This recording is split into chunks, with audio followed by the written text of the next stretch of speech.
मंडळी नमस्कार. पुस्तकांची रामदेवच्या पुढच्या भागामध्ये आपलं सगळ्यांचं स्वागत. यावेळेचा विषय थोडासा वेगळा आहे. यावेळेचा विषय आहे वेगळ्या वाटेवरचे पुलं. तर पुलं आपल्याला त्यांचे आसामी असोत, अपूर्वही असोत, बटाट्याची चाळ असो, व्यक्ती आणि वल्ली असो, ह्या सगळ्या पुस्तकांमुळे अगदी घरोघरी आणि प्रत्येक वयोगटातल्या लोकांना अगदी परिचयाचे आहे. पण याच्या पुढेही जाऊन पुलंची अनेक अशी पुस्तकं आहेत की जी वेगळ्या वाटेवरची आहेत, वेगळ्या वळणावरची आहेत आणि ती एवढी प्रसिद्धही नाहीत किंवा ती अशी सुपरिचित नाहीत. तर त्याच्यातनं पुलंचा एक वेगळ्या पद्धतीचा व्यासंग पुढे आणण्याचा आमचा थोडासा प्रयत्न असेल. आणि हल्ली तर काय सोशल मीडियामुळे पोलंडच्या कोट्या अक्षरशः धुमाकूळ असतात सगळीकडे.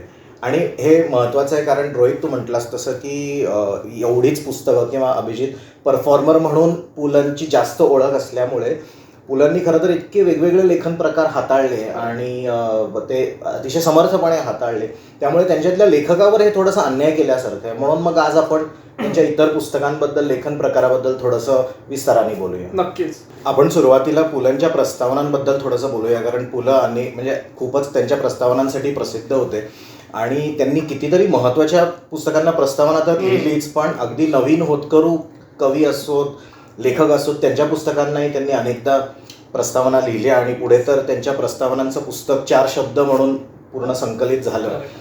त्याच्याबद्दल थोडंसं सुरुवातीला बोलूया. सो मला असं वाटतं की प्रस्तावनांची जी सुरुवात आहे ती विश्राब्द शारदेच्या दुसऱ्या खंडाला जो पुलंची प्रस्तावना दिली त्याच्यापासून करू. थोडक्यात विश्राब्द शारदा म्हणजे मराठीतली जी पत्र आहेत वेगवेगळ्या क्षेत्रातल्या, म्हणजे राजकीय, धार्मिक, सामाजिक तर आहेतच, संगीत, नाटक, कलांच्या क्षेत्रात पण आहेत आणि शिल्पकला आणि चित्रकला पण आहे. त्यातला जो दुसरा खंड आहे जो नाटक आणि रंगभूमी आणि संगीत यांना समर्पित आहे, त्याची प्रस्तावना पुलंनी लिहिलेली आहे. ती अतिशय सुंदर आहे आणि 32 पानी प्रस्तावना त्या पुस्तकाला आहे. म्हणजे अभिजित, त्या प्रस्तावनेतला एखादा चांगला भाग जर आपल्या प्रेक्षकांसाठी वाचून दाखवला असतं फार चांगलं होईल. हो, नक्कीच. विश्राब्द शारदेच्या या खंडात नाट्य क्षेत्रातल्या मंडळींच्या पत्रातून न कळत त्यावेळेचा सामाजिक आणि आर्थिक परिस्थितीवर जो प्रकाश पडतो तो सामाजिक इतिहासाच्या अभ्यासकाला सुद्धा महत्त्वाचा वाटावा असा आहे. आधुनिक मराठी नाटकाची सुरुवात विष्णुदास भाव्यांच्या नाटकांपासून झाली असे आपण मानतो. हा केवळ एक सोयीसाठी स्वीकारलेलाच टप्पा आहे असे नाही. याच सुमाराला एक नवे समाज परिवर्तन सुरू झाले होते. इंग्रजी राज्यात शहरांची वाढ व्हायला लागली होती. महाराष्ट्रापुरते बोलायचे तर मुंबईची वाढ झपाट्याने व्हायला लागली होती. खेड्यातली माणसे खेडी सोडून मुंबईला गिरणी कारखान्यांच्या दिशेने धावत होती. इंग्रजांनी राज्यकारभाराची पद्धत बदलल्यामुळे नव्या कचेऱ्या आल्या, नवी न्यायालये आली. या सगळ्या प्रवासात इंग्रज राज्यकर्त्यांच्या भाषेशी सलगी केल्यामुळे, त्यांच्या कारभाराची यंत्रे सुरळीत चालू ठेवण्याच्या सहकार्यामुळे या वर्गाला प्रतिष्ठा मिळाली.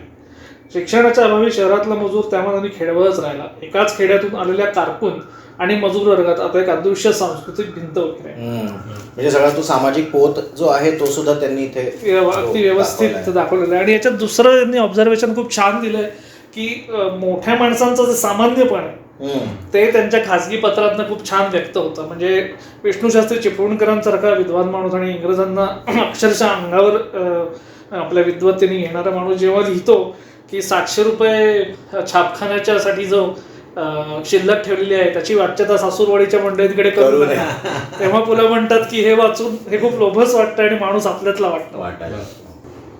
तर 4 शब्द हे आपण मगाशी म्हटलं तसं त्यांचं जे पुस्तक आहे प्रस्तावनांचं संकलन, त्याची अर्पणपत्रिका त्यांनी एकदम ऍप्टली गोविंदराव तळवलकरांना केलेली आहे. आणि त्याच्यात म्हटलं तर याच्यामध्ये खूप वेगवेगळ्या पुस्तकांना त्यांनी लिहिलेल्या प्रस्तावना एकत्र केल्या आहेत. म्हणजे झोंबी हे आनंद यादवांचं म्हणजे त्याच्यावरती लिहिलंय. कोकणी गवस्ती माझी आहे मधु मंगेश कर्णिकांचं सुरुवातीच्या काळातलं पुस्तक आहे त्याच्याबद्दल आहे. सुरेश भटांचं रंग माझा वेगळा नावाचं जे पुस्तक आहे त्याच्याबद्दल आहे.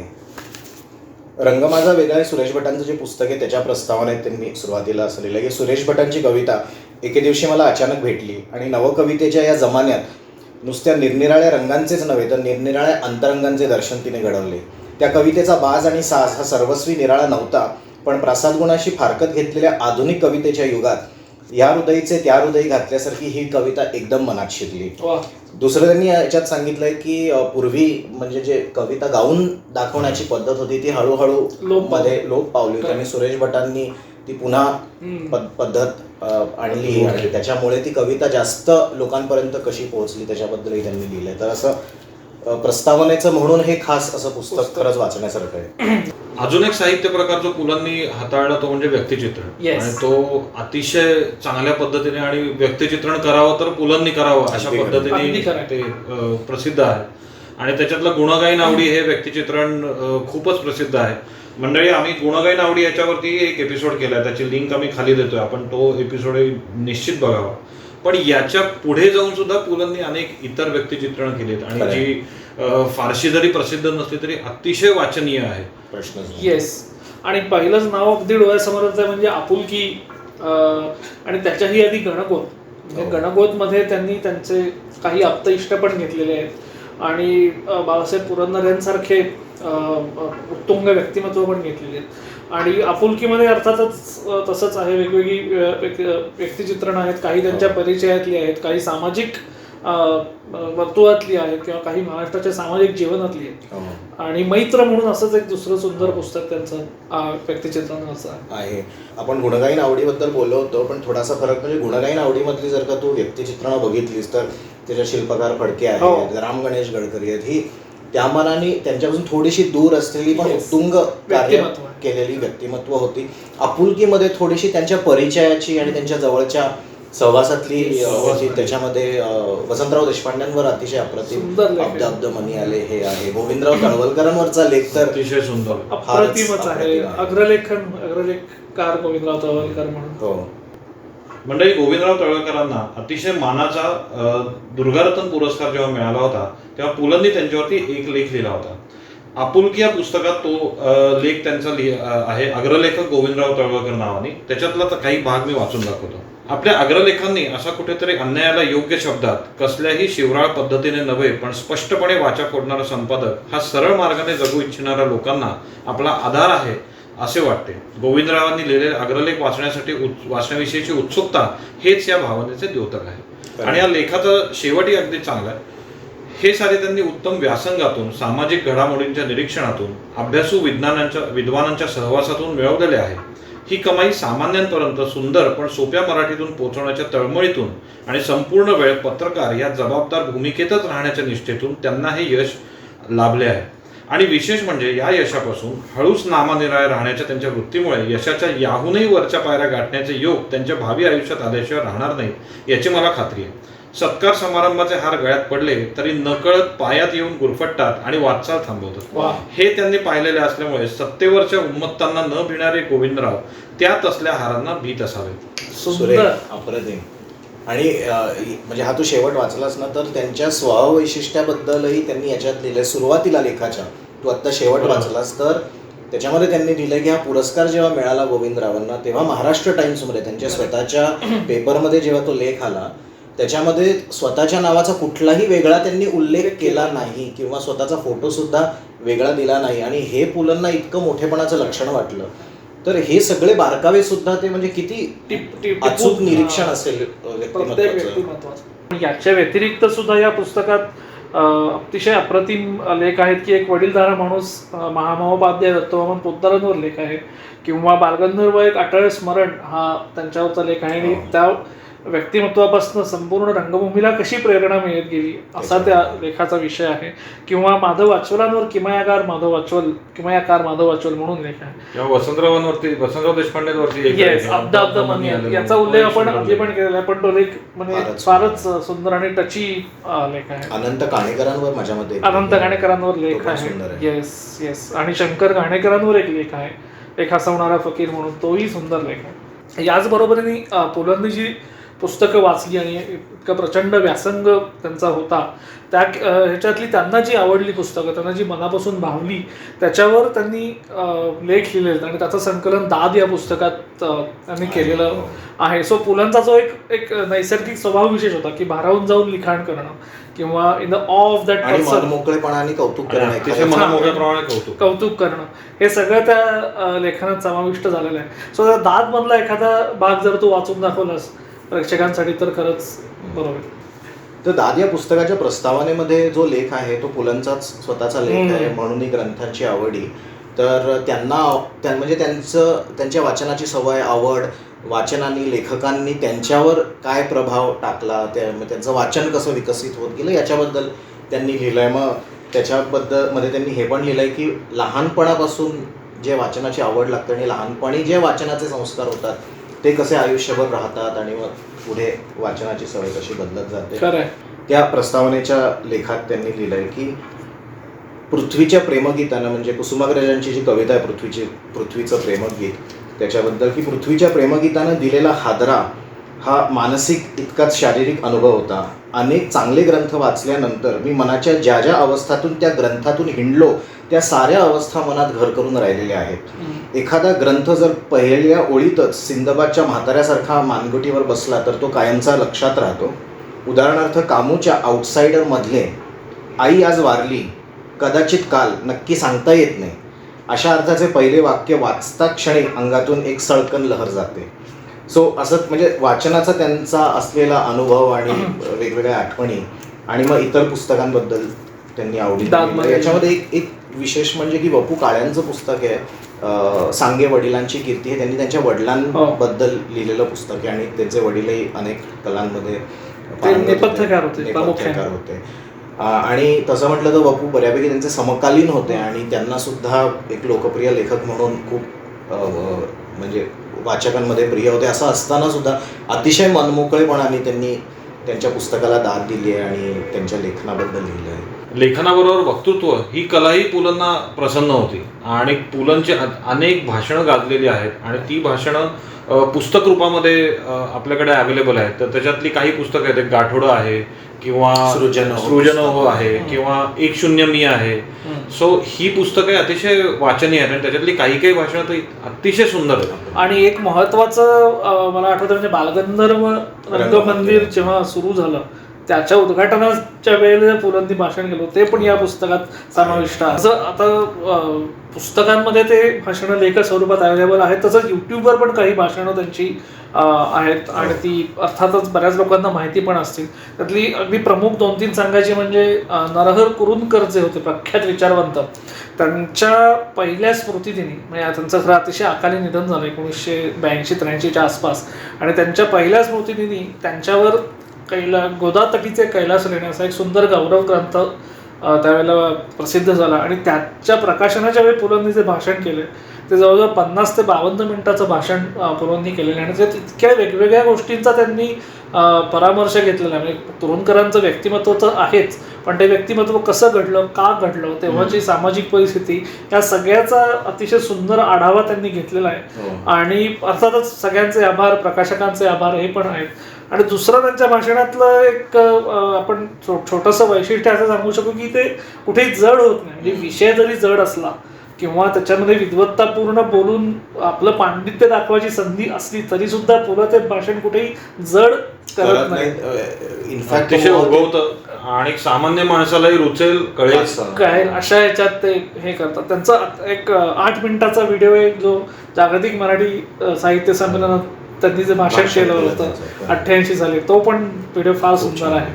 तर आपण प्रामुख्याने त्यांच्या विनोदी लेखनाबद्दल बोललो आणि त्याच्यासाठीच ऑब्व्हियसली वाचक म्हणजे त्यांचं लेखन प्रसिद्ध होतं. पण पुलंनी थोड्या वेगळ्या वळणाचे किंवा वेगळ्या विषयावरचे लेखनही अनेकदा केलं. म्हणजे आजची समाजरचना आणि पोलीस नावाचा त्यांचा एक अतिशय वेगळ्याच विषयावरचा लेख गाठोडं या पुस्तकात आहे आणि हे सगळे लेख त्यांनी वेगवेगळ्या मासिकांमध्ये, सदरांमध्ये, वर्तमानपत्रात लिहिले होते आणि मग पुढे त्यांचं संकलन झालं. कारण पोलिसांवर लिहितील असं कधीच वाटणार नाही आणि तो एकदम गंभीर विषय थोडासा त्यांनी गंभीरपणे हाताळलाय. आणि एक विशाखाचे दिवस नावाचा अतिशय सुंदर लेख आहे, मला स्वतःला तो खूप आवडतो. कुसुमाग्रजांवरती आहे ऑफकोर्स. आणि ज्या वेळेला विशाखा प्रसिद्ध झाला काव्यसंग्रह, त्यावेळेचं सगळं वातावरण त्यांनी उभं केलं. म्हणजे एका बाजूला कलाक्षेत्रामध्ये इतक्या गोष्टी घडत होत्या आणि दुसऱ्या बाजूला स्वातंत्र्य चळवळ चालू होती. त्यामुळे त्यावेळच्या तरुणांना इकडे जावं का तिकडे जावं अशी कुठेतरी त्यांची द्विधा मनस्थिती झाली होती. आणि एका ठिकाणी ते असं म्हणतात की हे सगळे भारावलेले विशाखाचे दिवस होते. म्हणजे एका कविता संग्रहाने एका पूर्ण पिढीवरती इतका मोठा ठसा उमटवावा असं उदाहरण आहे. तसं ते त्याच्याबद्दल त्यांनी. आणि मला वाटतं महात्मा गांधी आणि त्याच्यानंतरचा भारत अशा अर्थाचा एक थोडासा गंभीर लेख आहे की गांधी युग आणि गांधी युगांत असा एक लेख आहे. आणि त्याच्यामध्ये म्हणजे राजकीय भूमिका बाजूला ठेवून त्या युगाचा त्यांच्या पिढीवर काय परिणाम झाला आणि ते युग संपल्यावरती त्यांना काय जाणवलं आजूबाजूच्या घटना पाहताना, असा थोडासा गंभीर वळणाचा लेख आहे. तर असं लेखन सुद्धा त्यांनी खूप केलं. जाता जाता अजून एक सांगायचं म्हणजे आपण नेहमीच पुणेकर, मुंबईकर, नागपूरकर त्याच्याबद्दल खूप बोलतो आणि ते पूर्णपणे विनोदी अंगाने लिहिलेला लेख आहे, पण पुण्यातल्या सांस्कृतिक जीवनावरती अतिशय अभ्यासपूर्ण असा अजून एक त्यांचा एक मोठा विस्तृत लेख आहे, तो सुद्धा खूप वाचण्याचा आहे. आणि म्हणजे एक प्रकाशकांनाही क्रेडिट द्यायला पाहिजे की हे सगळे लेख जे विखुरलेले होते ते बऱ्याचशा पुस्तकांमध्ये संकलित झालेले आहेत, त्यामुळे ते एके ठिकाणी वाचायला मिळतं. नक्कीच. आणि म्हणजे लेखन प्रकार जेव्हा आपण सगळे म्हणतो की बाबा प्रस्तावना असेल, व्यक्तिचित्रण, दाद वगैरे, तर अनुवाद हा जो एक प्रकार आहे तो पण पुलंनी फार छान केलेला आहे. आणि अर्थातच हेमिंग्वेची जी अजरामर कादंबरी आहे, old man and the sea, त्याचा एका कोळीयाने हा जो त्यांनी अनुवाद केला आहे तो आजही माझ्या मते तितकाच वाचनीय आहे, कॉन्टेक्स्ट तितकाच त्याचा रिलेव्हंट आहे आणि अजूनही ते खेळवून ठेवतो. म्हणजे मूळ कादंबरी आणि अनुवाद याच्यातलं डावं उजवं करणं अशक्य आहे, इतका तो अनुवाद सुंदर साधलेला आहे.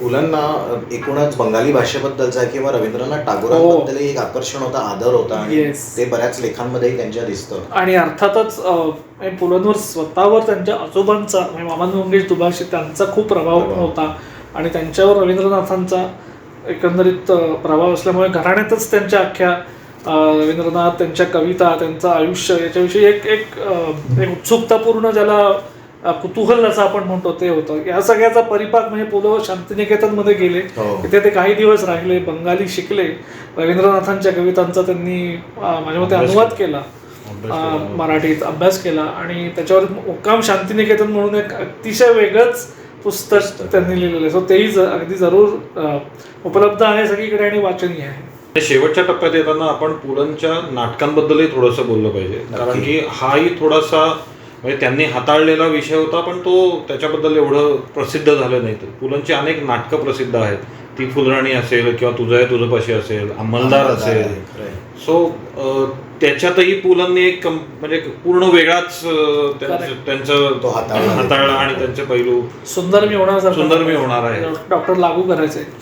सो नाटकाची त्यांची कारकीर्द सुरू झाली आणि त्यांचं जे पहिलं नाटक होतं तुका म्हणे आता, तर त्याच्याबद्दल त्यांनी एक लेख लिहिला. म्हणजे आपण नाटकांबद्दल तर बोलूच, पण त्यांचं पहिलं नाटक कसं आपटलं त्यांच्याच शब्दामध्ये त्यांनी ते वर्णन केलं. आणि 8 नोव्हेंबरला ते माझ्यामध्ये 8 नोव्हेंबर 48ला त्याचा पहिला प्रयोग होता आणि ते लेखामध्ये असं लिहितात की 8 नोव्हेंबर हा माझा वाढदिवस आणि माझ्या पहिल्या नाटकाची पुण्यतिथी. आणि संत तुकारामांच्या त्यांना मध्यवर्ती ठेवून ते लिहिलेलं नाटक आहे आणि त्यांनी मग त्याचं वर्णन केलंय की त्या नाटकाच्या तालमी आणि सगळे चांगले नट होते, त्यांना सुरुवातीला प्रतिक्रिया पण खूप छान येत होत्या आणि ते तिसऱ्या दिवशी नाटक पूर्णपणे आपटलं आणि पहिल्या दिवशी त्याचा भानुविलास थिएटरमध्ये पुण्यातल्या प्रयोग झाला. बॅडलक म्हणू आपण असं की प्रचंड पाऊस पडला आणि पुढे ते नाटकही चाललं नाही. आणि त्याच्यामध्ये त्यांनी लिहिलं की लोक भेळपुरीची अपेक्षा करून आले होते आणि मी त्यांना सत्यनारायणाचा शिरा दिला, कारण तुका म्हणे आता हे जे त्याचं शीर्षक होतं लोकांना ते विनोदी नाटक वाटलं आणि ते थोडंसं गंभीर नाटक त्यांनी लिहिलं होतं. आणि मग पुढे त्याच भानुविलास थिएटरमध्ये अंमलदारचा प्रयोग प्रचंड यशस्वी झाला आणि मग त्यांची पुढची कारकीर्द सुरू झाली. तर तो लेख पण छान आहे आणि तो नाटकांबद्दल म्हणालाच म्हणून. सो नाटकांचा हा जर थ्रेड पुढे कंटिन्यू करायचा झाला तर मकरंद साठ्यांचं जे पुस्तक आहे मराठी रंगभूमीच्या 30 रात्री, 3 खंडातलं अतिशय सुंदर पुस्तक आहे आणि त्याच्यात पुलंची ही जी 2 प्रमुख नाटकं आहेत माझ्या मते ती फुलराणी जे पिग्मॅलियनवरनं इन्स्पायर्ड होऊन लिहिलेलं आहे आणि दुसरं म्हणजे अर्थातच तुझं आहे तुझ्यापाशी, या दोन्ही नाटकांवर त्याच्यात समीक्षा आहे, पण समीक्षेपेक्षा ते एक रसग्रहण जास्त आहे, म्हणजे संहितेच्या अंगाने आणि प्रयोगाच्या अंगाने असं दोन्ही त्याच्यात इन्क्लूड केलेलं आहे. आणि त्याच्यामध्ये पुढारी पाहिजे नावाचं त्यांचं एक किंवा वग या पद्धतीचं जे नाटक आहे त्याच्यामध्ये त्यांनी लिहिलेला समावेश आहे आणि ते पण एक वेगळ्या टाईपचं नाटक आहे आणि त्याच्यामध्ये साधारण 1950च्या सुमारास ते लिहिलेलं आहे. सो स्वातंत्र्यानंतर पुढारी पण आणि म्हणजे सगळं विनोदानी आणि उपहासाने लिहिलेलं नाटक आहे, पण तो पण एक वेगळा त्याच्यामध्ये अँगल आहे. आता हे सगळं झालं किंवा पुलंनी वेगवेगळं काय काय लिहिलं, पण पुलंचं व्यक्तिमत्व इतकं चतुरस्त्र आणि अष्टपैलू होतं की त्यांच्यावर पण खूप लोकांनी लेख म्हणा, पुस्तकं म्हणा, व्यक्तिचित्रण असं केलेलं आहे. सो अगदी 2 नावं डोळ्यासमोर येतात, म्हणजे जयवंत दळवींनी संपादित केलेलं पुलं एक साठवण आणि अमृतसिद्धी म्हणून सह देशपांडे आणि मंगला गोडबोले या दोघांनी मिळून लिहिलेलं पुलंचा गौरव ग्रंथ त्यांच्या माझ्या मते अमृत महोत्सवाच्या निमित्ताने. सो ही 2 पुस्तकं त्यांच्यावर लिहिली आहेत आणि त्यांच्यावरचे लेखांविषयी तर आपण बोललेलोच आहे. परममित्रमधला जयवंत दळवींचा लेख तर अजरामरच आहे आणि तो किती वेळा वाचला तरी अजिबात कंटाळा येत नाही असा तो लेख आहे. सो पुलंवर पण तितक्याच लोकांनी भरपूर लिहिलेलं आहे. फक्त मंडळी असे हे आपल्या सगळ्यांचे लाडके पुलं, एक परफॉर्मर, एक अवलिया व्यक्तिमत्व, एक व्यासंगी साहित्यिक, असे हे पुलं. त्यांचा जो अनएक्सप्लोर्ड थोडासा भाग आहे तो प्रकाशात आणण्याचा किंवा त्याच्यावर थोडा बोलण्याचा आमचा हा अतिशय प्रामाणिक आणि छोटासा प्रयत्न. आपल्याला पण पुलंची इतर कुठली पुस्तकं जी थोडीशी दुर्लक्षित आहेत, थोडीशी अप्रसिद्ध आहेत, ती माहिती असतील, पुलंचा एखादा लेख त्यांच्यावर आलेला असेल तो आम्हाला जरूर कळवा. आम्ही नक्कीच त्याची वाट पाहू. ऑन दिस नोट पाहत राहा पुस्तकांची रॉन्देवू. थँक्यू. धन्यवाद.